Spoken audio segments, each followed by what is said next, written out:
Todas muito bem-vindas ao terceiro e último dia da 8ª Conferência da Advocacia Paranaense da OAB, a Voz da Advocacia Sem Fronteiras, um evento completo que debate temas importantes dentro do direito. Desde já, nós gostaríamos de agradecer imensamente as pessoas que aqui estão presentes e também as pessoas que nos acompanham de forma online através das nossas plataformas digitais. Gostaríamos de agradecer também aos nossos patrocinadores, Diamante, Cicobi Advocacia, Governo do Estado do Paraná, através da Copel, Sanepar e Fomento Paraná.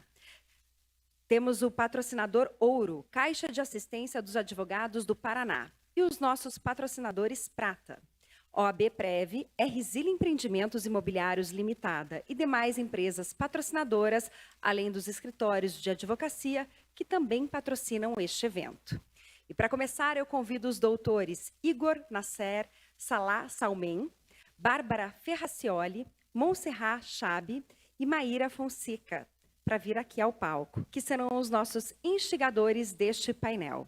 E para debater sobre as prerrogativas da advocacia, contamos com a participação dos doutores Alex Sarkis, Procurador Nacional de Prerrogativas, e Ricardo Breyer, presidente da Comissão Nacional de Prerrogativas. Sejam todos muito bem-vindos. Doutor Igor, a palavra é sua.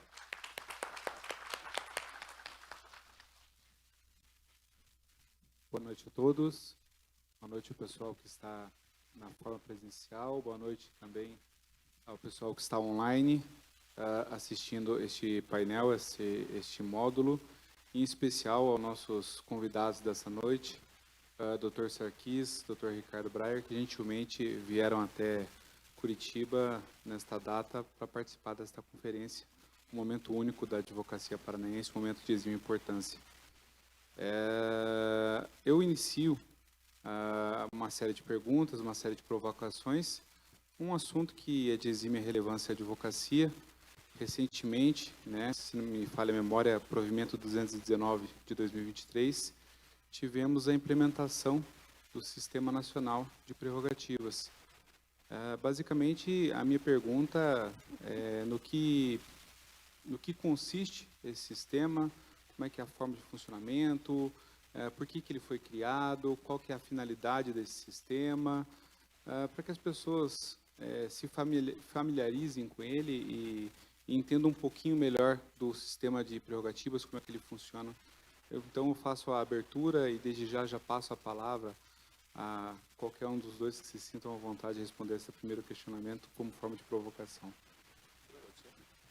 Boa noite a todos os colegas. Advocacia Paranaense, parabéns pela sua conferência estadual, que é um momento ímpar da advocacia, onde a gente reúne todos os advogados e advogadas, membros do sistema OAB, subseções, conselho, e é uma troca de ideia, enriquece muito. Então, Igor, eu fico muito feliz pelo convite, saudar todas que estão aqui junto com a gente também, as provocadoras do debate, o Alex Sarkis, meu irmão de ordem, que divide essa missão dura, difícil, de defesa das prerrogativas, no sentido diário de uma luta de respeitabilidade que nós procuramos junto aos órgãos públicos da advocacia. Então, o Sarkis, junto com a Procuradoria Nacional, tem sido um grande parceiro, junto com a Comissão Nacional de Prerrogativas e as comissões também de prerrogativa e as procuradorias das seccionais.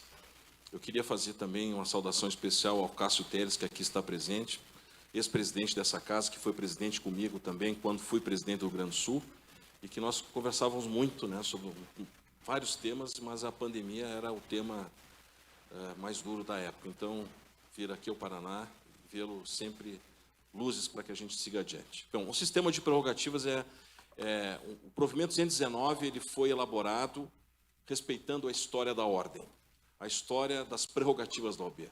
Nós tínhamos vários provimentos e regulamentos ao longo dos anos da nossa instituição, mais de 93 anos, e aos poucos esses provimentos e resoluções, elas estavam dando uma cara institucional de prerrogativas.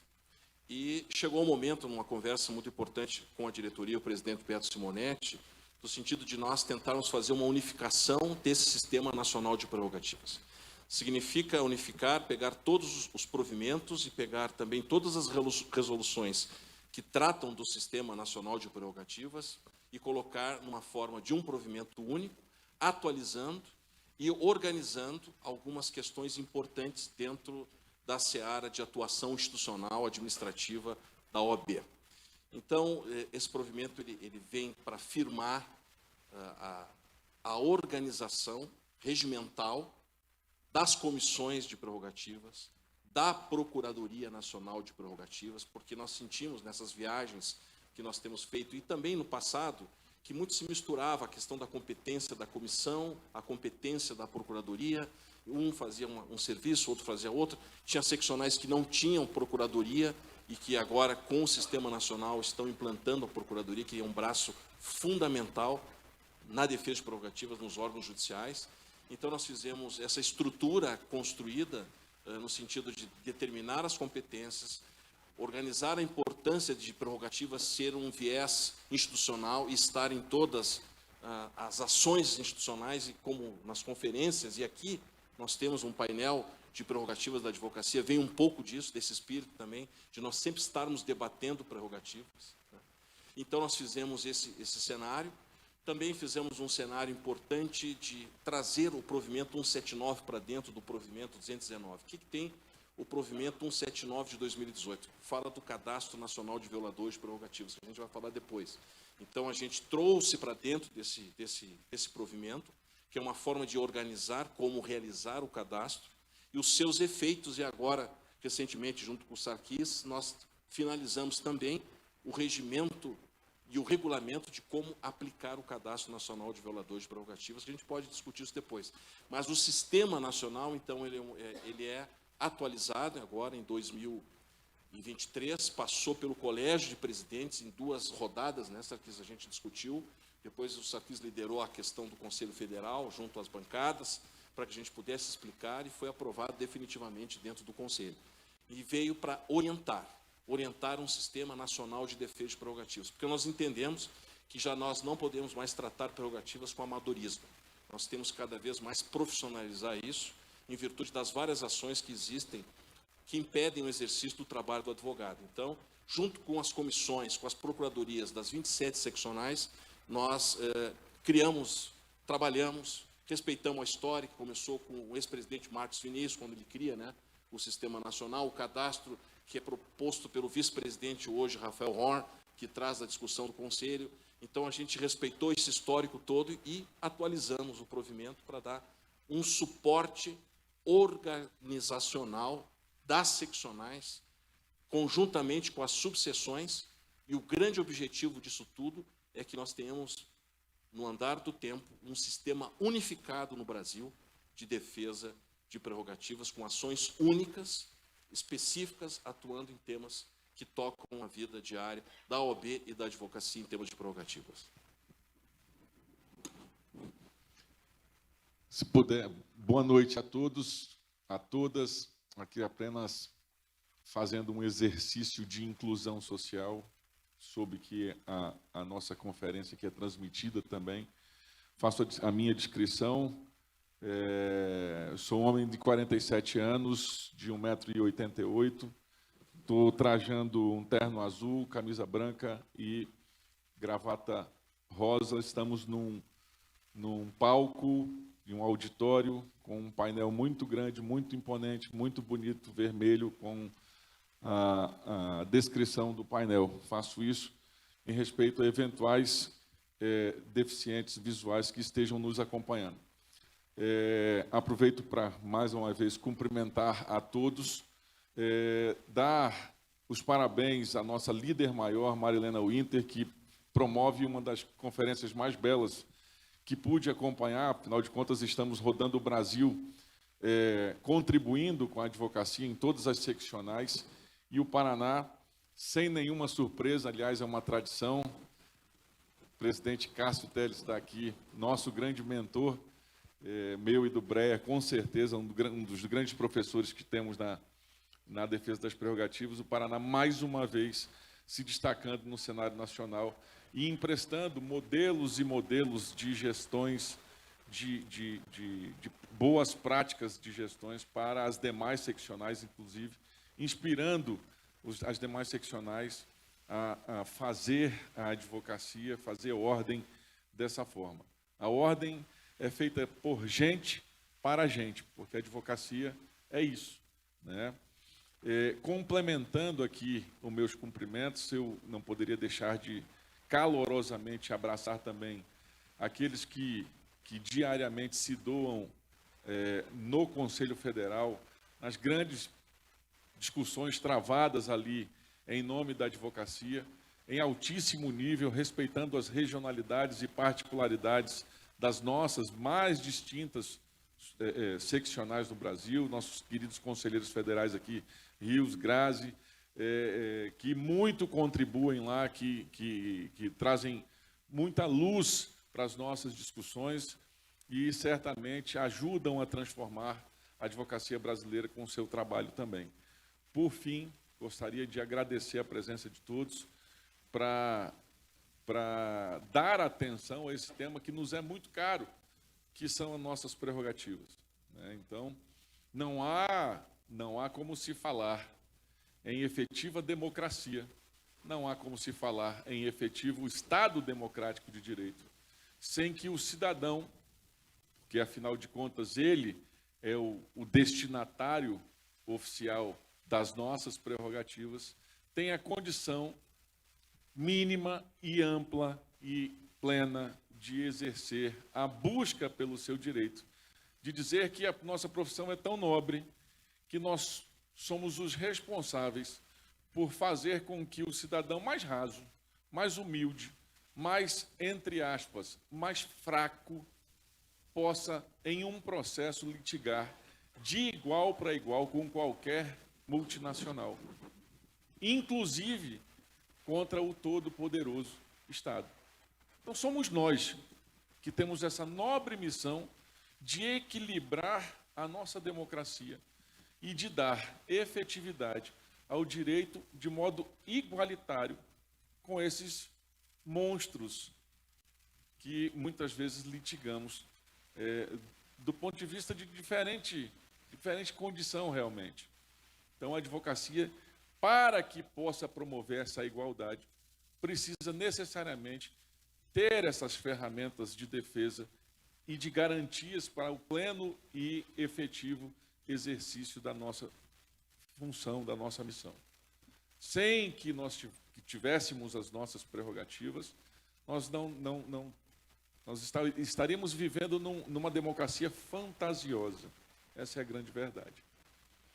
E o importante dizer que todas essas mobilizações, todo esse esforço, toda essa luta exercida pela advocacia, através da nossa instituição, através da OAB, vem se revelando uma luta vitoriosa ao longo do tempo, presidente Cássio, porque os avanços no campo das prerrogativas, eles têm sido permanentes.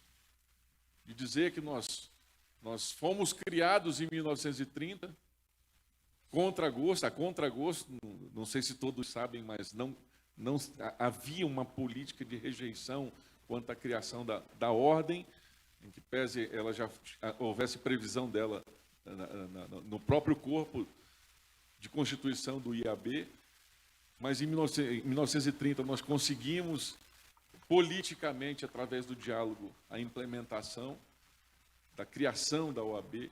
A OAB não foi criada e implementada ao mesmo tempo, nós tivemos 3 anos ali até que efetivamente, mais uma vez, fôssemos consagrados e regulamentados. E a partir de 33, nós estamos caminhando gradativamente para avançar nas garantias do pleno exercício profissional. E quando eu, Breyer, herdamos esse grande legado daqueles que nos antecederam, entrando na pergunta, esse provimento veio do nosso brainstorm ali, da nossa inquietação de dar efetividade a toda aquela luta que foi travada antes da nossa chegada, todas aquelas conquistas que foram travadas antes da nossa chegada, mas que por alguma razão estavam espaçadas dentro do nosso sistema. E a unificação o modelo de unificação, entendemos nós, que nos daria a condição de potencializar a nossa força, que temos, óbvio, a OAB tem a sua relevância, é inegável isso, a sociedade nos acredita isso, a Constituição nos acredita isso, a legislação nos acredita essa força, mas nós precisávamos otimizar, equalizar essa força para que ela fosse concentrada em determinada direção e que essa força fosse potencializada. Essa unificação do sistema de prerrogativas foi primordial para que nós alcançássemos essa potencialização. E nós já estamos colhendo vários frutos disso. O tema 1176, vencido pela OAB no início da nossa gestão no STJ, é um reflexo disso, onde nós reafirmamos, pelo Brasil é assim, está lá no Código de Processo Civil, artigo 85, parágrafo 8º, que os honorários da advocacia, eles são de 10% a 20%. 10% a 20%, até onde eu sei, não é uma discussão jurídica, é uma discussão aritmética. Então, de onde se tirou que um juiz pode dizer que não, mas a causa é muito, o advogado vai ganhar muito dinheiro e eu vou dar 5%, 2%, 3%, 1%. O código está aí. E nós tivemos que mobilizar o mundo para dizer que 10% a 20% é uma conta matemática. Né? Então, graças a essa mobilização, a concentração, a organização desse esforço, um trabalho capitaneado principalmente pelo Ricardo, nós conseguimos, estou dando um exemplo de um reflexo dessa unificação. E aí, falando do cadastro nacional, tem hora que a gente tem que dar um basta também. Porque é um tapa na nossa cara, muitas vezes, ver autoridades sistematicamente violando nossas prerrogativas e, ao fim e ao cabo, sendo premiados com a entrega de uma carteira da OAB para que eles, ainda utilizando de tráfico de influência, atropele boa parte da advocacia, inclusive a jovem advocacia que está buscando se inserir no mercado, e tenha uma carreira exitosa ali, nada contra o êxito dele, mas que ele não tenha êxito usando a advocacia como escada, especialmente maltratando a advocacia para obter a obtenção desse êxito. Então, esse foi um basta que Ricardo deu, que eu dei, que o presidente Beto Simonetti, a sua diretoria, deu, que o conselho, cada conselheiro federal, representando cada um dos senhores que aqui estão presentes, demos a essas autoridades e um recado de que a advocacia precisa ser respeitada.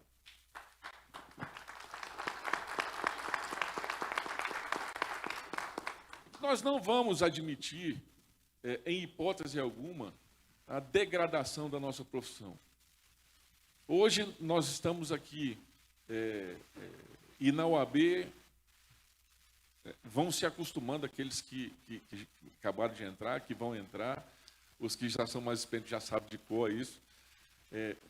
Os desafios não acabam nunca, as violações não acabam nunca, as agressões não acabam nunca. Hoje nós estamos o tema da vez agora é a litigância predatória, enfim, nós vamos entrar nisso mais adiante.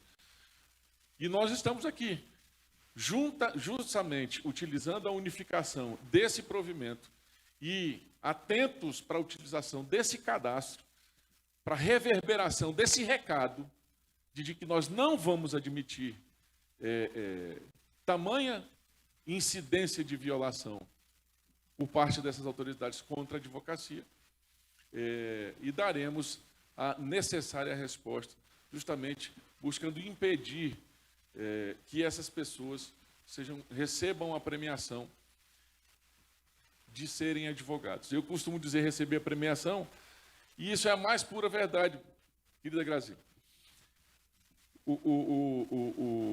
Eu tenho um desembargador que é amigo em Rondônia, e eu falo para ele, agora ele se tornou advogado, né? Aposentou e é advogado.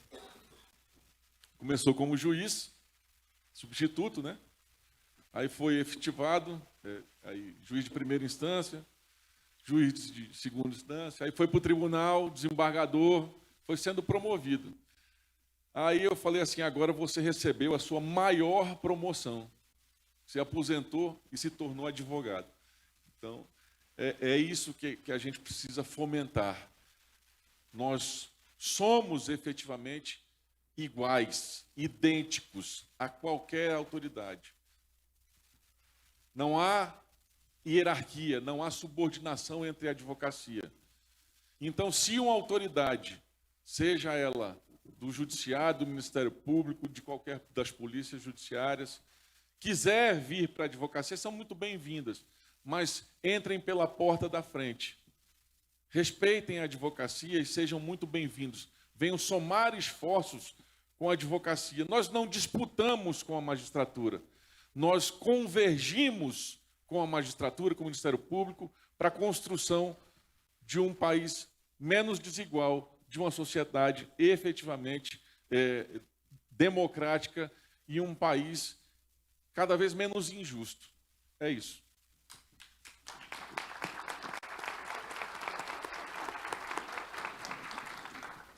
Obrigado pela explicação, doutor Ricardo Breyer, doutor Sarquis, de forma bem objetiva. Agradeço também, doutor Sarquis, por fazer a autodescrição. Na data de ontem tivemos um excelente painel sobre prerrogativas das pessoas com e sem deficiência. E aproveito neste momento para fazer a retificação da minha parte. Não fiz, então, a autodescrição para todos verem. Estou de terno preto, gravata azul, camisa azul, tenho cabelo preto, sou branco e tenho barba. E, de imediato, fazendo essa retificação, né, ao meu lado direito está a doutora Maíra da Fonseca, ao meu lado esquerdo está o doutor Sarquis, e para quem vê da plateia, para quem está na plateia, é de forma oposta. A doutora Maíra está ao meu lado esquerdo e o doutor Sarquis está ao meu lado direito. De imediato, então, já passa a palavra à doutora Bárbara, que fará algumas considerações e algumas perguntas. Obrigada, presidente Igor. Boa noite a todas e todos, boa noite ao pessoal que nos acompanha online. Meu nome é Bárbara Ferracioli, eu tenho a pele branca, cabelos loiros, 35 anos, visto uma roupa preta e branco. Primeiro quero agradecer a presença dos nossos convidados, é uma honra estar aqui debatendo prerrogativas. Eu sempre digo que sem prerrogativas não há democracia, né? Ao fim e ao cabo é o que eu acredito. E eu vou fazer uma provocação, que é a missão que me foi confiada, né, pela nossa diretora de prerrogativas, doutora Marion, no sentido, já que tanto o doutor Ricardo quanto o doutor Alex já tocaram no tema do Cadastro Nacional de Violadores de Prerrogativas, que é um tema que interessa a todos nós, né, principalmente quem faz advocacia criminal, que sofre, né, muitas ilegalidades, abusividades na prática. Depois você se deparar com um juiz, com um delegado, um membro do Ministério Público que violou reiteradamente prerrogativas da advocacia, sendo ali, como o doutor Alex falou, premiado com o recebimento da nossa grande carteirinha da Ordem dos Advogados do Brasil. E me parece que a crítica que tem se feito ao Cadastro Nacional de Violadores de Prerrogativas é com relação ao contraditório e à ampla defesa. Tá? A gente tem até um respeitadíssimo professor, procurador de justiça aqui do Paraná, que publicou recentemente um texto no sentido defendendo que deveria haver um processo judicial, uma condenação judicial precedendo a essa vedação de uma inscrição nos quadros da ordem. Tá?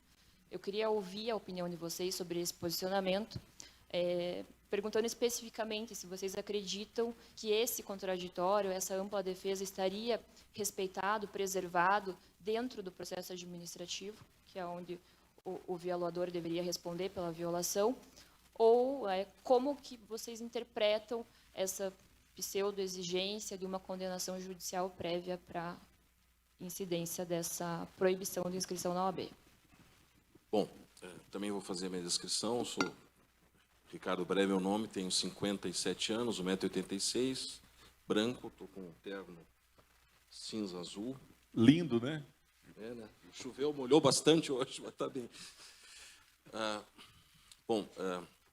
Eu vou ser um pouco duro a respeito dessa tua provocação. Escrever um artigo e não conhecer como funciona o regulamento da OAB, isso gera uma informação falsa, em primeiro lugar. Como é que funciona o procedimento do cadastro? Na verdade, nós temos a competência exclusiva da Comissão de Prerrogativas. Quando recebe uma denúncia sobre uma violação de prerrogativas, ela instaura um processo. Esse processo é instaurado dentro da comissão, que através dos seus agentes de competência para fazer isso, e agora vi aqui o Noronha. Um abraço, meu querido Noronha, um abraço, hein? Um abraço te ver aqui, te reencontrar. Foi presidente também comigo na primeira gestão minha lá no Rio Grande do Sul. Voltando aqui, então, a comissão, ela tem essa competência, ela analisa os documentos que chegam, as provas que chegam, e esta comissão, ela tem um viés discricionário dentro da ordem, e ela dá um parecer. Este parecer, ele vai julgar se é uma violação grave, conforme determina o provimento 179, que não é qualquer violação de prerrogativas para entrar dentro do cadastro. A primeira distinção é essa. Ou seja, a comissão, analisando o caso concreto, ela vê, é realmente um caso de violação grave. Então, nós vamos, na sequência, analisar a documentação, vamos dar um parecer e opinar pelo desagravo público. O desagravo público é a consequência institucional que nós temos para aplicar nos casos de violação de prerrogativa, nos casos graves. De posse disso, ela encaminha para o Conselho da Seccional. Esse é o procedimento que nós estamos finalizando e brevemente teremos regulamento. Então, o Conselho da Seccional vai receber esse documento, que é um poder exclusivo da Comissão de Prerrogativas, e vai passar ao Conselho da Seccional. E vai ter um debate dentro do Conselho da Seccional. E se o Conselho da Seccional assim entender que realmente é uma violação grave de prerrogativas, ele vai autorizar o desagravo público e vai autorizar que se registre o nome desta autoridade violadora no cadastro, que será feito dentro da seccional com comunicação imediata com o Conselho Federal, com a Comissão Nacional. Isto é um tema administrativo, é um tema de competência exclusiva da instituição da OAB. Então, nós não precisamos, em primeiro lugar, de decisão judicial alguma, porque nós temos independência, nós temos uma lei federal que nos determina as nossas competências e como agir. E nós podemos, através de regramentos taxativos que existem dentro da ordem, determinar se aquela inscrição tem ou não tem condição de estar eficaz, né? Ou seja, estar legitimada. Pois bem, fica no cadastro, é um cadastro sigiloso, está no cadastro.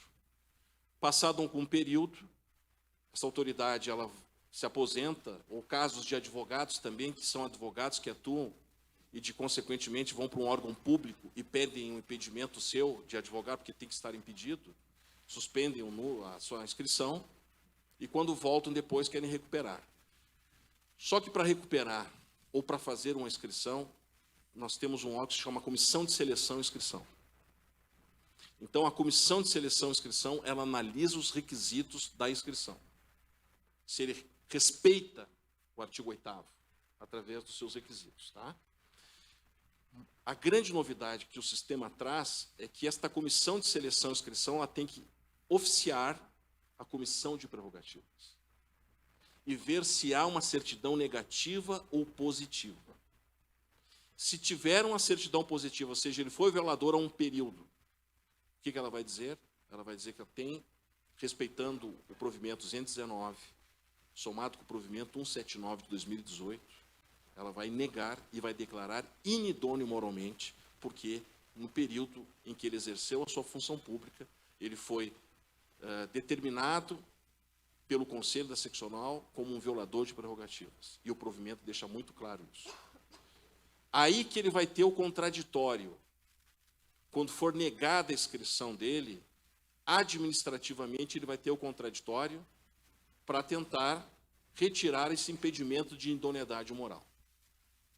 E aí ele vai discutir com a Comissão de Seleção e Inscrição, que vai aceitar ou não os seus argumentos. E ele vai recorrer para a primeira Câmara, para a segunda Câmara, para o órgão especial, para o Conselho da Seccional e assim por diante. Então, há contraditório. Eu não preciso de processo judicial algum, até porque, em muitos casos de violação de prerrogativa, a advocacia não procura o judiciário por uma responsabilidade civil ou uma responsabilidade criminal.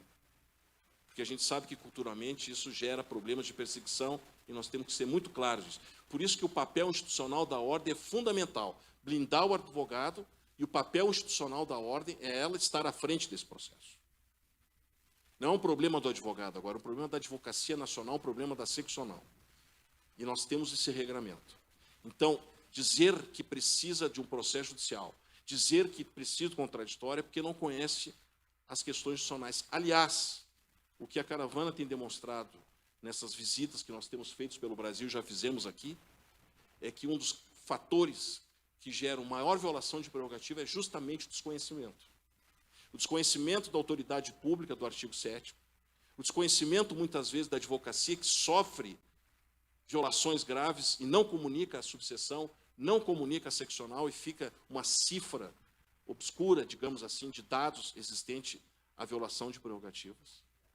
E por isso que a instituição ela está, de alguma forma, junto com a seccional e junto com o Conselho Federal, trazer essas informações importantes, através de várias campanhas, inclusive algumas seccionais já têm escola de prerrogativas, que é uma escola que não compete com a Escola Superior de Advocacia, mas é uma escola voltada a prerrogativas. E nós estamos trazendo também um projeto nacional agora, que é Prerrogativas em 8 minutos, vídeos curtos, 10 vídeos de 8 minutos, que vão falar de todas as prerrogativas existentes e que a pessoa pode acessar isso e, de alguma forma, conhecer isso. Então, nós temos violações graves com a jovem advocacia, nós temos violações graves com a mulher advogada, nós temos com o advogado, e a caravana tem demonstrado isso, que regionalmente, dependendo da região, a violação vai da agressão física à morte a um simples fato de uma restrição de um documento, de não acesso ao documento. Então, o que nós vivemos hoje, até hoje, infelizmente, por parte do violador de prerrogativas, um senso de ele fazer o que faz e um senso de impunidade, porque as suas corregedorias pouco fazem para responsabilizar. Sempre quando há uma violação por parte de uma autoridade pública, eu não dou 1 hora para uma associação já lançar uma nota em defesa deles. Então, consequentemente, os violadores de prerrogativas, eu posso concluir que são altamente organizados. Eles defendem a sua bandeira. E nós somos 1 milhão, e nós temos 1.300.000 advogados, nós temos 27 seccionais, nós temos um número imenso de subseções e que nós vamos unificar isso e mudar essa cultura. Então, com isso que nós estamos fazendo, né, Alex? Já tem manifestações de associações, nós já temos recebido recados, etc. E o avanço disso também, dessa autoridade, fechando esse questionamento, há contraditório, nós somos independentes, não dependemos do judiciário, em hipótese alguma. Se ele quiser entrar no judiciário, vai ter que contratar um advogado para ingressar no judiciário, mas aqui a gente não vai mais tolerar, isso é uma orientação do presidente Beto Simonetti, como bem disse o Alex, uma premiação. Eu digo que seria também, além, um pouco contrário disso, seria um senso maior de impunidade isso. E nós avançamos nesse tema. Espero que seja aplicada nas seccionais, nas subseções, que o violador de prerrogativas também não seja convidado para dar palestra ou receber prêmios dentro da instituição. Isso também é um outro fator que nós estamos trazendo. Que não venha à instituição, não seja condecorado dentro da instituição, não seja ovacionado dentro da instituição. A instituição ela tem que ter uma postura como está tendo a partir, que sempre teve, agora com instrumentos, com regramentos e, acima de tudo, com força. Então, eu diria que essas manifestações, elas são manifestações que não têm um cunho técnico, porque não é um cunho técnico institucional, mas já é um cunho técnico de dar descrédito ao cadastro. E eles não vão fazer, não vão conseguir essas associações. Nós vamos seguir trabalhando junto com a Procuradoria, junto com a Comissão e a caravana andando nesse sentido, para a gente trazer a cultura do respeito constitucional da advocacia, do artigo 133, e, acima de tudo, respeito à lei federal. Nós temos uma lei federal, não é um regimento de uma associação, como muitos deles colocam, porque essa fala que precisa do contraditório judicial é porque não reconhece o Estatuto da Advocacia.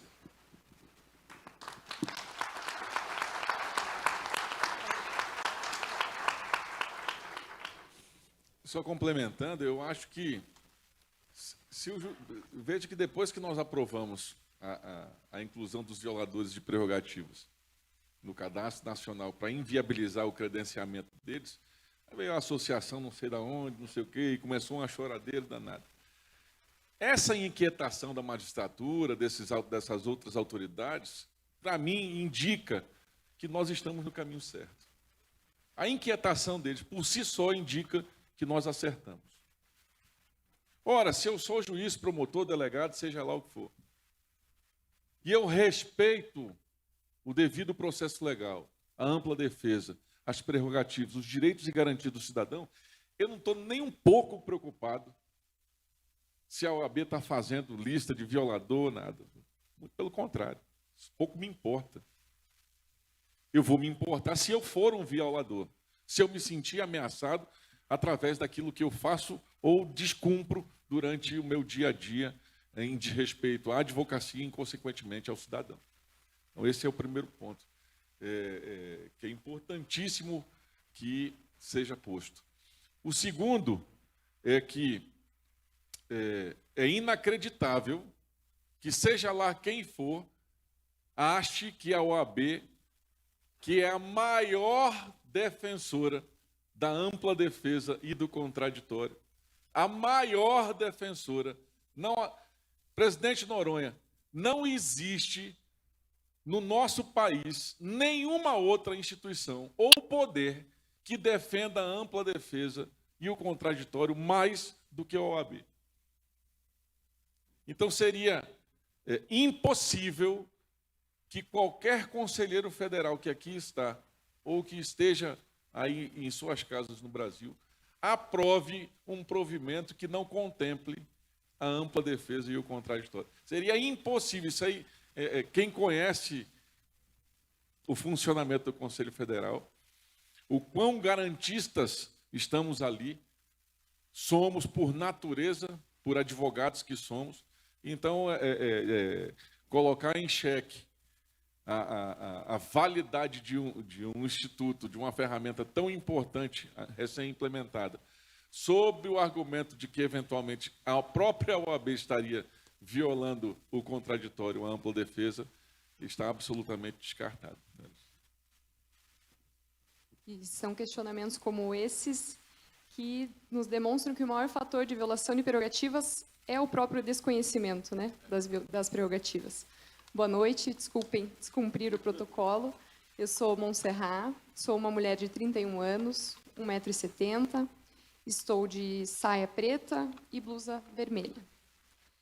Doutores, nós observamos muitas vezes críticas por parte da própria advocacia a respeito das notas de repúdio publicadas pela OAB quando ocorrem violações graves e públicas de prerrogativas. Nesse sentido, eu gostaria de saber o que os doutores sugerem que a OAB pode vir a fazer quando há essas situações que demandam uma atuação imediata da ordem. Bom, eu posso falar com muito orgulho, eu diria. Primeiro que as notas de repúdio, é óbvio que elas precisam existir. É óbvio. A OAB precisa se posicionar. Ela vai se posicionar de que modo? Através de uma nota que é a comunicação oficial, onde nós nos manifestamos, dizemos à sociedade brasileira que nós não concordamos com aquilo que ocorreu. Agora, parte da advocacia, de fato, e com alguma razão, não se importa com a edição das notas de repúdio, se incomoda que a OAB permaneça exclusivamente com a nota de repúdio. Eu acho que nós temos que colocar dessa forma. Então, não é a nota o problema, é que as providências não morram na nota. E, nesse ponto, nós estamos avançando, porque, antes de qualquer coisa, é importante que a advocacia compreenda que a OAB ela é composta por advogados. Todos nós nos doemos pelas violações, pelas agressões, pelas violações, enfim. E de que modo que nós estamos dando exemplo a partir do Conselho Federal, por exemplo, para reverberar e avançar nessas providências. Vou usar um exemplo prático aqui, bem objetivo. Todo mundo agora com esse negócio de WhatsApp, vídeo viral, enfim, lembram, há 2 anos atrás, que um advogado foi covardemente espancado em Goiânia por policiais e tal, Orcélio Júnior, o nome dele. O que é que nós fizemos? A OAB Goiás fez uma nota de repúdio, o Conselho Federal fez uma nota de repúdio, fizemos o desagravo desse advogado lá na praça, na frente do comércio do pai dele, que ficava na praça, mas fomos além. Fizemos a notícia crime, e os policiais foram denunciados por tortura, e na Procuradoria, junto com o Breia, com o presidente Beto Simonetti, presidente Noronha, discutimos, nós não podemos deixar barato essa história, nós precisamos usar isso como exemplo, não pode acontecer isso nunca mais. Então, provocamos a ação penal, promovemos uma ação civil de indenização contra o Estado de Goiás, cobrando R$1 milhão, e demos ingresso também a uma ação civil pública de improbidade administrativa. Por quê? Eles poderiam escapar do processo criminal. Afinal de contas, o processo criminal é um processo criminal, é um processo que, com todas as garantias, enfim, pode ser que eles obtivessem ali, com testemunhas corporativas, enfim, uma absolvição ou uma pena menor que impedisse uma punição exemplar. Na ação de indenização por dano moral coletivo, nós acabamos fazendo um acordo com o Estado de Goiás, onde nós abrimos mão da indenização de R$1 milhão. A OAB não quer dinheiro, a gente quer a dignificação da advocacia. E o Estado de Goiás se comprometeu a inserir no curso de formação dos policiais o curso de prerrogativas, se comprometeu a espalhar em todos os órgãos públicos do Estado de Goiás painéis com direitos e garantias da advocacia e promover ações, políticas públicas de conscientização dos direitos e garantias dos advogados. Isso vale mais do que R$1 milhão. Na ação civil de improbidade administrativa, diferente da ação penal, era inquestionável a violação aos deveres funcionais quando o policial espanca um cidadão. De modo que nós obtivemos a exoneração daqueles policiais e demos efetividade à resposta que a nota de repúdio, portanto, expressava à sociedade. Então, o problema não é a nota de repúdio. A nota de repúdio é necessária, porque é a nossa forma oficial de comunicação, mas nós não podemos ficar apenas nela. E sempre que possível, tomar providências objetivas e afirmativas para dar efetividade ao combate às violações e desestimular que essas violações, essas agressões continuem acontecendo com a advocacia. A exemplo disso, só para finalizar, agora nós tivemos aqui em Santa Catarina uma advogada agredida. Em sequência, o Conselho Federal já promoveu uma proposta, um projeto de lei para garantir também a advocacia, que haja medida protetiva em favor dos advogados também. Então, são questões. Também foi feita nota de repúdio. A nota de repúdio ela é necessária. Volto a falar, nós não podemos apenas parar nela. Esse é o ponto.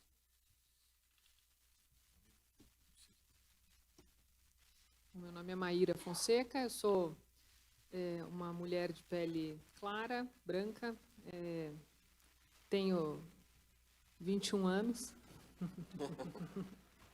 37 anos, 1,72 m. Atualmente estou vice-presidente da Câmara de Direitos e Prerrogativas da nossa seccional, sob a brilhante batuta da nossa presidente e diretora de prerrogativas, Marion Bá. Antes de trazer o meu questionamento, queria já antecipar que teremos uma surpresa aqui na sequência, então quero pedir a todos que permaneçam um recado da organização do evento. Nem eu sei o que é essa surpresa, então acho que vale a pena conferir. Doutores Alex e Ricardo, essa absoluta ausência de hierarquia que há entre nós, agentes indispensáveis à administração da Justiça, advogados, magistrados, membros do Ministério Público, é uma questão de interesse público, não é? É uma garantia para que a gente possa exercer o munus público da nossa profissão e defender o povo, falar pelo povo, né? E a defesa específica das prerrogativas da mulher advogada vem, naturalmente, nessa toada, né? Com a Lei Júlia Matos, que insere o tão importante artigo 7º-A no nosso Estatuto. Não obstante, a gente ainda tem visto notícias tenebrosas de violação de prerrogativas da mulher advogada, né? Então, recentemente, uma advogada gestante, no dia do parto, vai fazer o uso da prerrogativa, que me parece que não é nem pedir o uso da prerrogativa, é informar o uso da prerrogativa da preferência numa sessão de julgamento e é advertida, talvez, não é? Ou seja, sancionada por uma advertência por parte do magistrado que diz que a gestação não é doença, né? Ele nega a prerrogativa. E temos outros exemplos assim, né? Uma advogada também repreendida porque amamentava o filho pequeno durante uma sustentação oral feita por vídeo.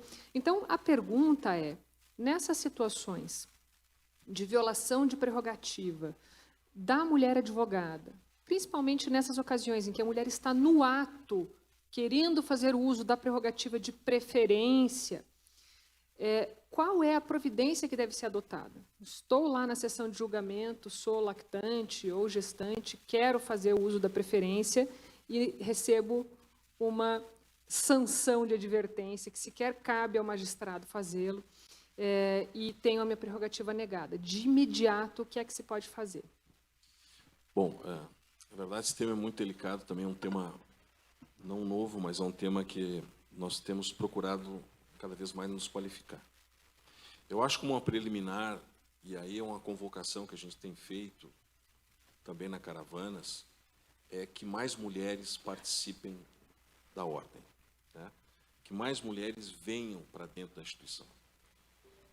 Tem uma fala da Cristina Lourenço, que é vice-presidente da Comissão Nacional, que me toca muito, porque nós precisamos de mulheres para que possam também ser atendidas por mulheres, porque a situação da mulher ela tem uma particularidade muito própria, e a dor da mulher só sente a mulher que vivencia isso, essa discriminação que existe. Então, nós temos que procurar, no primeiro momento, a participação de mais mulheres na ordem, como aqui a Marion está aqui, como nós temos seccionais que têm mulheres participar da comissão de prerrogativas e, de alguma forma, poderem estar qualificadas para poder responder a esse chamado qualificado. Por quê? Nós temos visto, além dessas violações que tu colocas, outras tantas, jovens advogados que advogam na área criminal, por exemplo, que vão a presídios, têm que passar pelo body scan, e quem olha o body scan é um homem, muitas vezes, e aí diz, tem um brinco em lugar inapropriado, vai ter que tirar. Isso a gente tem visto na Caravanas, relatos nesse sentido. Nós temos visto relatos de mulheres advogadas sendo revistadas por homens em determinadas localidades, que têm uma cultura machista, que não reconhece na mulher a profissão como ela tem que ser de advogada. Então, regionalmente, nós temos culturas diferentes. Alguns lugares isso já está mais embutido do respeito e outros o critério machista. Então, nesses episódios todos que têm sido feito aí, eu atribuo 100%, além da questão emocional, da questão psíquica da autoridade pública, que muitas vezes utiliza do autoritarismo para se manter no poder, e não o diálogo, mas o autoritarismo, como forma de poder e de respeito, esse desconhecimento que existe do nosso artigo 7º. Então, esse magistrado, ele soma uma série de coisas, que é a mesma questão que o avião vai cair, tem uma série de requisitos para o avião cair, não é um só. Então, é a cultura da autoridade pública, é a sua questão emocional, muitas vezes, a questão autoritária que o advogado sofre, e a mulher advogada sofre com esse preconceito, como foi feito nesses 2, 3 casos que tu falaste. É como se a mulher não pudesse estar naquele momento ali advogando, eu não vou parar minha sessão, porque ela vai ganhar é uma gestante com risco de ganhar neném, como foi da Júlia Matos, que depois de um episódio acabou gerando o nascimento da Júlia Matos, que deu objeto à lei. Então, o que a gente tem feito, né? Temos falado nas seccionais que todas as seccionais têm que ter uma estrutura de plantão, né? O plantão 24 horas.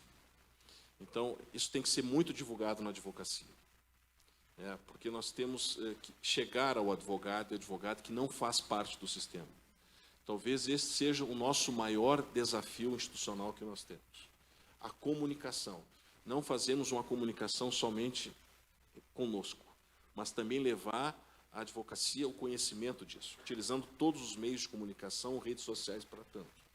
Porque, por incrível que pareça, em 2023, há advogados que não conhecem uma comissão de prerrogativas, não conhecem o telefone 24 horas, não conhecem a estrutura que a OAB faz, e não procuram a OAB.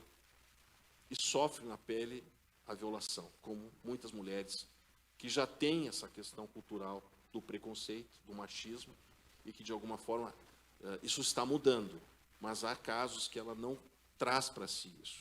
E a nossa instituição, por isso, que tem que estar preparada para entender isso também. Porque também a nossa instituição, é uma verdade, ela tem os seus viés machistas também. E a mulher teve seus espaços agora com a paridade de armas, que foi amplamente debatida no Conselho. Ou seja, teve que ter uma paridade de armas, nós ter 50% de mulheres dentro da ordem. Coisa que poderia ser uma coisa natural ou não.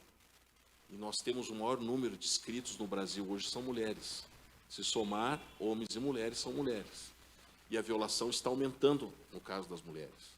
Então, as comissões de prerrogativas têm que estar estruturadas para isso e poder dar um atendimento, digamos assim, mais próximo a esta violação de prerrogativa, que é constrangedora, que é machista e que muitas vezes gera, por questões culturais, a vergonha da própria advogada de poder comunicar isso e não acreditar.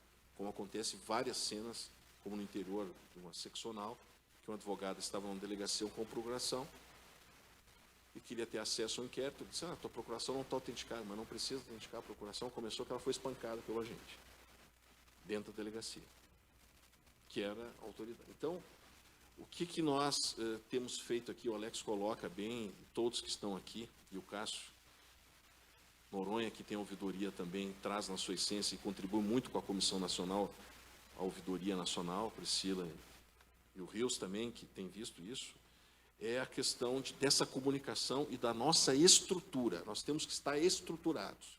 Por isso que eu volto a dizer, questão de prerrogativa não dá mais para ser amadora. Então, nós vamos ajudar aquelas seccionais que não têm a devida estrutura, porque existem realidades diferentes economicamente em seccionais. Então, vamos procurar ajudá-las também a fazer uma estrutura forte de prerrogativas. Vamos capacitar agentes. Não dá para chegar na frente assim da seccional. Tu quer ser membro da comissão de prerrogativas?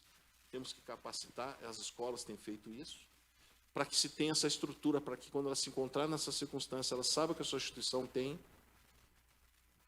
a estrutura para lhe ajudar e dar toda essa oportunidade. E uma outra coisa importante,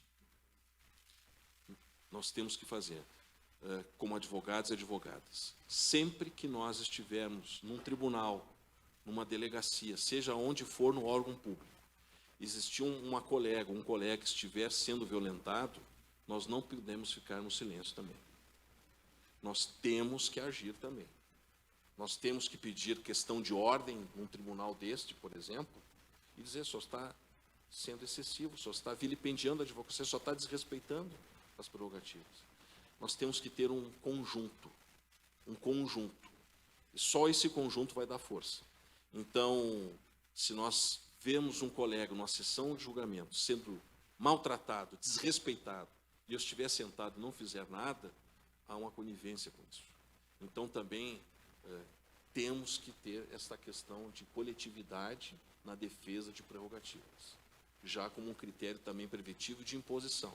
E para que isso aconteça, nós estamos mudando toda a estrutura, e por isso que o presidente Beto Simonet tem investido fortemente nessa questão, de nós termos uma estrutura forte, representativa e com ação, e que não teme, porque isso vem também de um critério cultural de ditadura de 21 anos, em que nós, de alguma forma, reduzimos em muito a nossa forma de fala pelo autoritarismo. E nós estamos quebrando essa barreira com o tempo e nós vamos conseguir isso com a união de todos.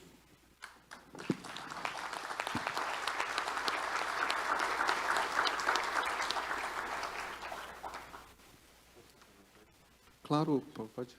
Se eu puder também apenas complementar aqui, tem algo que nós precisamos falar porque nós estamos aqui dentro de casa. Nós estamos dentro da OAB aqui. É o positivo, mas hoje o positivo é a OAB. Estamos dentro, falando para a nossa família. Nós precisamos fazer a meia-culpa. Nós precisamos nos preparar melhor no campo das prerrogativas.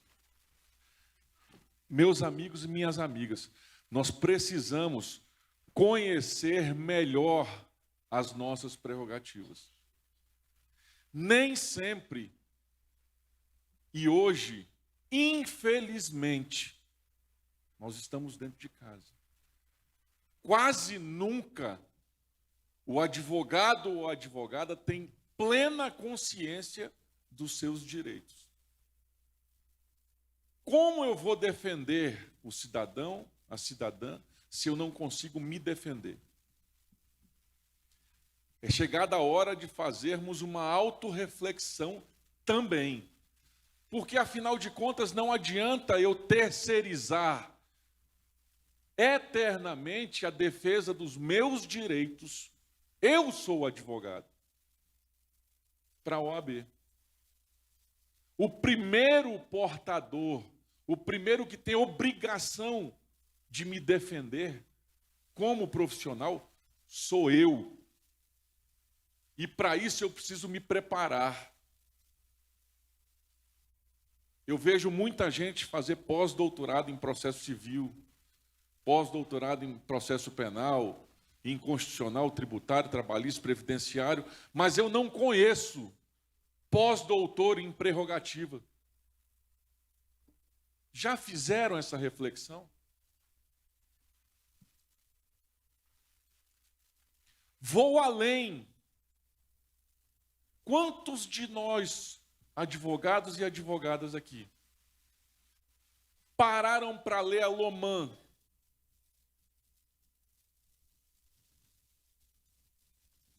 Onde eu tenho os direitos, as prerrogativas dos magistrados, mas lá eu também tenho os deveres, que a lei deles os impõe a cumprir. Quantos aqui já leram quais são as prerrogativas do promotor de justiça e os seus deveres? O mesmo para os delegados e para qualquer outra autoridade, o Estatuto do Servidor Público do Tribunal de Justiça que me atende mal. Onde eu tenho lá que diz que é a obrigação dele fazer? Eu sei isso. Eu me preparei para isso. Essa é a nossa meia-culpa. A culpa não é sempre, e a responsabilidade não é sempre da OAB. Nós precisamos também fazer a nossa parcela de responsabilidade e de contribuição. E aí, unidos com grandes generais, altos generais de defesa de prerrogativa, nós entraremos nessa guerra em outra condição. E aí nós estaremos numa transformação de cultura e daremos o efetivo alto lar. Aqui tenho orgulho de ser advogado. Muito obrigado.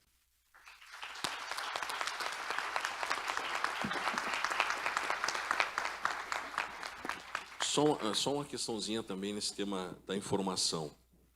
Nós fechamos agora com o presidente do exame de ordem, o presidente Marco Choi, de que o exame de ordem vai ter 10 questões de prerrogativas. Ou seja, também é um avanço, porque também nós não temos aproximação com a universidade, os futuros bacharéis não conhecem a ordem, a universidade não passa isso. Então, consequentemente, conversamos bastante, então terão 10 questões que não vão estar misturadas com ética. São 10 questões do artigo 7º.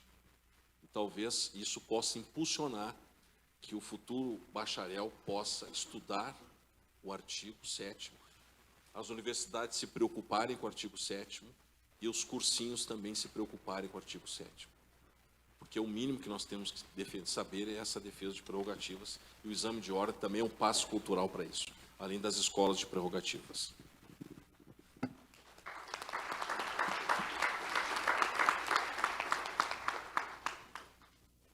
Obrigado, Dr. Ricardo Breyer, Dr. Alex Sarkis, pelas excelentes explanações.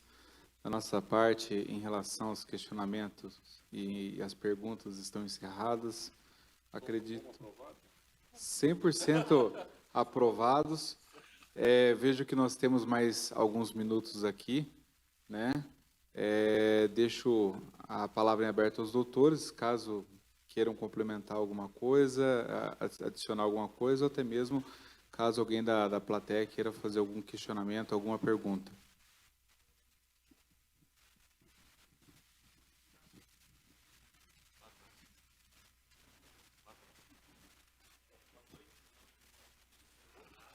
Só um minutinho, peraí, deixa eu...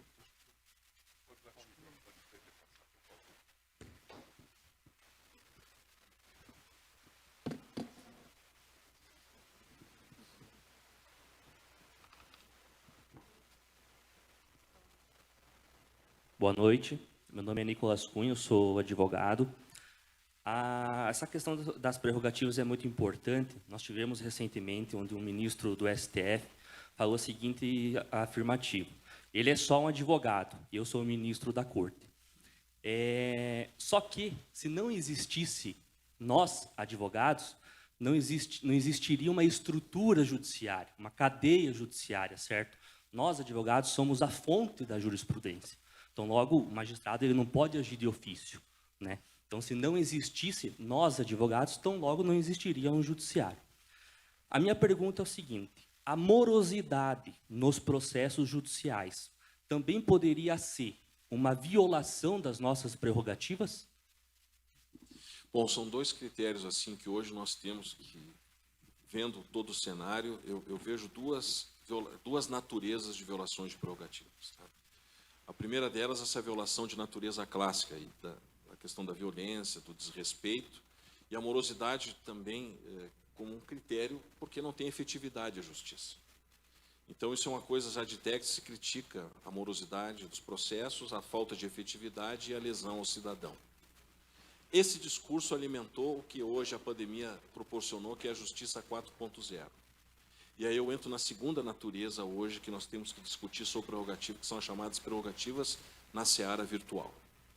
Nós temos julgamentos virtuais, nós temos dificuldade de ter acesso a magistrados, nós temos balcão virtual que não funciona bem, nós temos e-mail que não funciona bem, não tem resposta. Então, existe uma mudança jurisdicional, tradicional, para uma jurisdição virtual, e nesse cenário também entra a advocacia. Então, essa morosidade justificou o processo eletrônico. Com o processo eletrônico, nós vamos tirar a morosidade do papel. Só que entra num outro cenário que a pandemia, repito, amplificou, que o ministro Fux, então presidente do CNJ, editou uma série de resoluções e que hoje a justiça, de alguma maneira, está se fechando sobre a questão da virtualização e o advogado cada vez mais distante desse cenário virtual. Esse é um cenário que nós estamos aprendendo a lidar com isso. Não é só no Brasil, em outros países também. Nós fizemos algumas conferências com OABs da América Latina que estão vivenciando o mesmo problema. Alguns países como a Espanha, a Itália também vivenciaram, e Portugal muito isso. Só que eles não têm uma OAB como nós temos, com reconhecimento constitucional, e a advocacia com reconhecimento constitucional.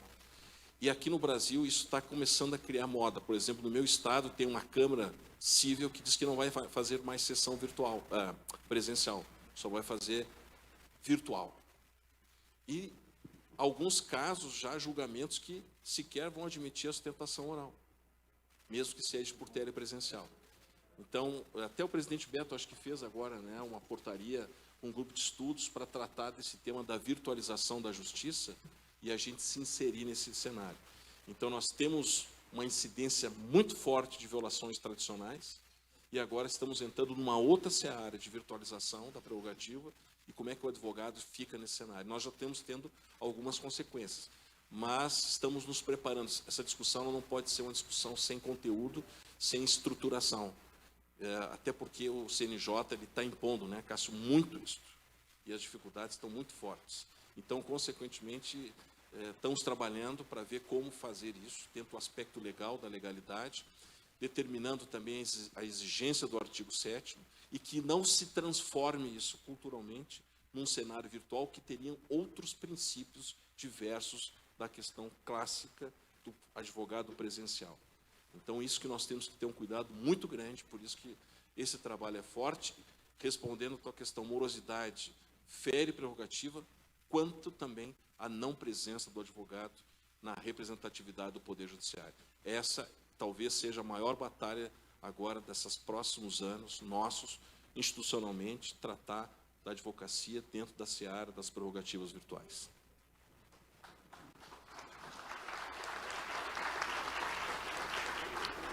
Obrigado pela pergunta e pela resposta, doutor Ricardo. Eu acabo de ser informado que nós estamos com espaço ali de tempo, então eu abro para mais uma pergunta à plateia. Mais alguém tem algum questionamento a ser feito, alguma pergunta para ser respondida pelos nossos palestrantes?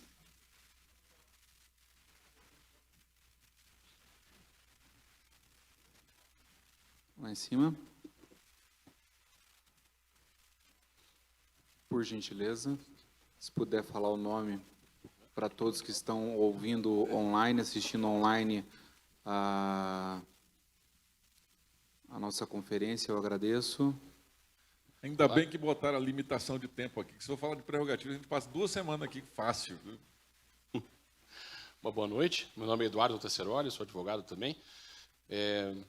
A minha pergunta tem a ver, porque eu ouvi bem a fala, talvez a última parte da fala foi bastante impactante do Dr. Alex, de que o advogado é o primeiro defensor das prerrogativas. O Dr. Ricardo falou também da importância do advogado quando percebe, né, durante uma sessão de julgamento, a necessidade de se manifestar, não em defesa do colega, mas em defesa das prerrogativas, né, então levantar uma questão de ordem. Isso me fez lembrar de um caso que enfrentei, juro que vai ser bastante rápido, não vou contar detalhes, mas a situação era assim: como eu atuo com direito administrativo, então envolvia uma questão de processo disciplinar. Essa pessoa que respondia ao processo escolheu ser representada pelo advogado, outorgou a procuração, juntamos procuração nos autos. Solicitei por petição, no momento então que juntei a procuração ao processo administrativo, que as intimações fossem feitas exclusivamente para mim, advogado, para um fim, lógico, de evitar minoridade. A lei específica desses servidores permite que a intimação ocorra ou na pessoa do servidor ou na pessoa do advogado. Mas naquele caso concreto, o servidor já tinha escolhido ser representado pelo advogado. Então, o que eu fiz? Quando surge um problema, ao final, ele foi intimado pessoalmente para uma audiência, não me avisou. No dia da audiência à tarde, ele pergunta: como é que foi a audiência? Eu respondi: que audiência? Aquilo me gerou uma preocupação, eu fui atrás, percebi que de fato não tinha recebido.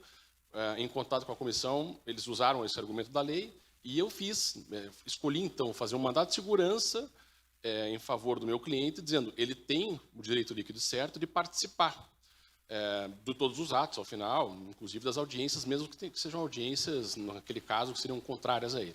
Ou talvez até principalmente, né? Tudo bem. O judiciário respondeu imediatamente, então tinha feito um pedido liminar, ele respondeu: não há direito líquido certo do servidor, porque, ao final, tem uma previsão na lei que permite que essa intimação seja feita ou na pessoa do servidor ou na pessoa do advogado. Então, não se analisou o caso concreto, fixou-se apenas na previsão legal. Mas a minha pergunta aqui é a seguinte: eu, advogado, teria uma oportunidade aqui de buscar a defesa de uma prerrogativa minha contra essa comissão de processo administrativo disciplinar, que não me intimou quando eu apresentei procuração, quando eu mostrei que esse cliente optou ser representado por advogado no processo, ao final não foi intimado e meu cliente foi prejudicado? Eu teria direito líquido e certo, então? Essa é a minha pergunta, quando ocorre essa minha violação. E se a resposta for sim, se eu então puder, faria eu por mim mesmo um mandato de segurança para defender a minha prerrogativa de representar bem esse meu cliente e fazer, lógico, né, com que aquele ato fosse repetido, que meu cliente pudesse estar presente, e se ele não pudesse estar, que pelo menos eu pudesse acompanhar e fazer perguntas a essas testemunhas. Era esse o questionamento que eu gostaria de fazer. Obrigado. Bom, se bem compreendi a pergunta, até pelo enunciado ligeiro da coisa, eu diria que com a alternatividade conferida pela lei, haveria uma margem para discussão aí. De qualquer modo, o que eu sugeriria? Isso aí é um trabalho que a gente faz praticamente diariamente dentro da Procuradoria, das Procuradorias, tanto da Nacional quanto das seccionais. Quando houver esse tipo de questão envolvendo prerrogativas, é que, além da interposição do mandado de segurança, que nesse caso foi em primeiro grau, né, porque trata-se de um processo administrativo, você recorreu da decisão do juiz? Não. Não. Tanto na interposição quanto eventual impetração em segundo grau, enfim, que você acione a OAB para que ela participe desse processo. Eventualmente, a Procuradoria vai poder fazer análise do caso concreto e emitir um parecer a você. Olha, isso é muito comum lá. Nós somos praticamente consultados. Olha, nós somos chamados a participar de determinado processo, nós fazemos o estudo do caso concreto e damos o parecer. Olha, nós vamos entrar como amicus curiae de você, ou não, esse caso não é caso de violação de prerrogativas. Isso aí, essa análise muitas vezes é feita pela própria Comissão de Prerrogativas e algumas vezes feita pela Procuradoria. E aí você teria a assistência da OAB na defesa das suas prerrogativas em um mandado de segurança, ainda que seja seu individual. Nós poderíamos dividir, aliás, somar forças para a efetiva defesa das suas prerrogativas. Eu vou me reservar a dar opinião do caso concreto, porque efetivamente você fez uma narração muito rápida e eu não conheço o processo. Mas eu recomendaria que você ou qualquer outro colega que aqui tenha violação de prerrogativas e enxergue a necessidade da judicialização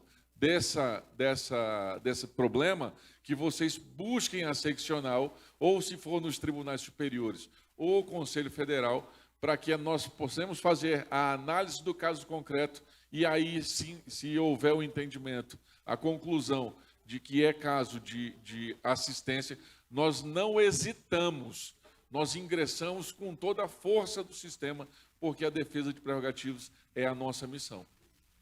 Certo? Eu acho assim que uma das questões, toda procedimental colocada para o Alex, a questão também que a gente esquece permanentemente o artigo 133. A advocacia é essencial à administração da justiça em qualquer esfera. Há uma violação constitucional da não participação e uma lei federal não pode impedir isso. Talvez uma mudança de cultura também, levando isso adiante, possa, né, Alex, junto com a Procuradoria, fazer esse trabalho dos graus de recurso e impor essa cultura, porque a Constituição é ampla e exige a participação do advogado. E a gente tem que falar isso somado ao que está no artigo 7º do Estatuto.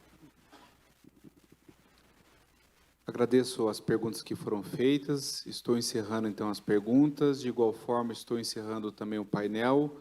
Neste momento, agradeço a todos que fizeram esta composição, a doutora Bárbara, a doutora Monserrat, a doutora Maíra, Dr. Ricardo Breyer, Dr. Sarkis, a todos que estão presentes neste auditório, a todos que estão assistindo na plataforma online, a diretoria da OAB, que não mediu esforços para a realização deste evento, e, por fim, a última mensagem é que o telefone da nosso plantão de prerrogativas, 24 horas, é 0800 643 8906, 0800 643 8906, atendimento 24 horas, pessoal, é só ligar, sempre terá um plantonista.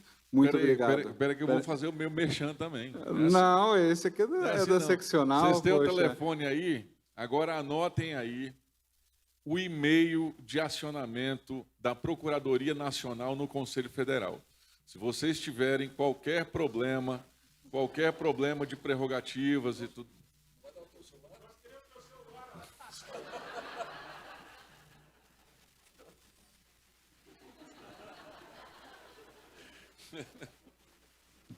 Se precisarem do meu celular, liga para o Noronha que ele passa. Então, vejam, se vocês precisarem... como é que eu faço para acionar o Conselho Federal? Estou lá com uma demanda no STJ, no STF, no TRF, aqui é o 4, né? Sim. No TRF4, qualquer dos tribunais superiores, CNJ, CNMP, enfim. Como é que eu faço?